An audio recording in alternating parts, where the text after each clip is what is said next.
Now, there are growing calls to ban or restrict the breeding of pugs and other similar flat-faced dogs. It's claimed that their extreme body shape and squashed snout lead to serious health issues and a poor quality of life.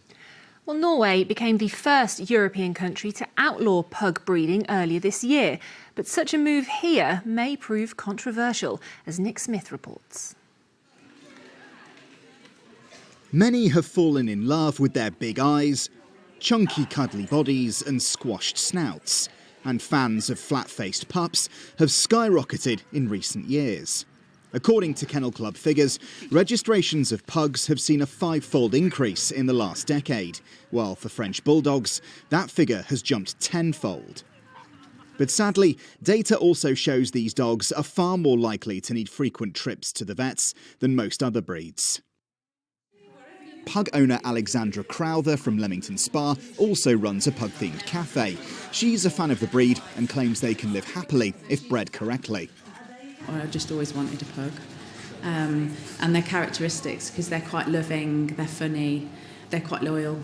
The reality is that people that are experienced breeders can breed them with fairly few health complications if they know what they're doing. I think sometimes it's down to overbreeding of dogs and people that are inexperienced. The Royal Veterinary College recently led research into flat-faced breeds, studying almost 30,000 pets, leading them to conclude pugs should no longer be classified as typical dogs because of the multitude of health issues with their skin, eyes, and especially their airways. They have very small nostril openings. They also have excessive flesh in their mouth. So when we think about our own mouth, we've got our tongue, our tonsils, our soft palate at the back of our mouth.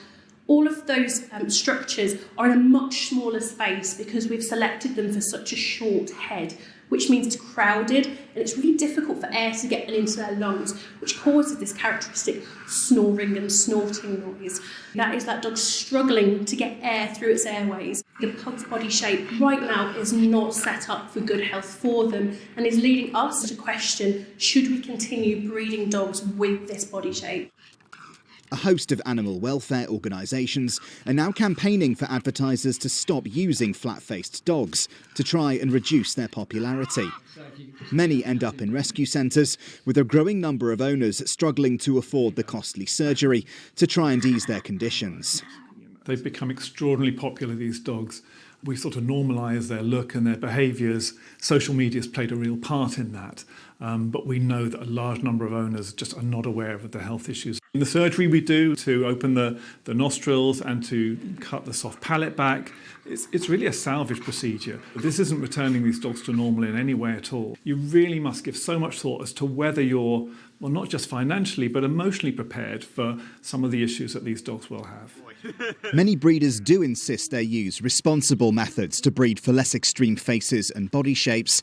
But as the scientific evidence mounts that flat-faced dogs tend to encounter far more issues than most others, what may be considered cute could be causing serious harm to some of our four-legged friends. Nick Smith, ITV News.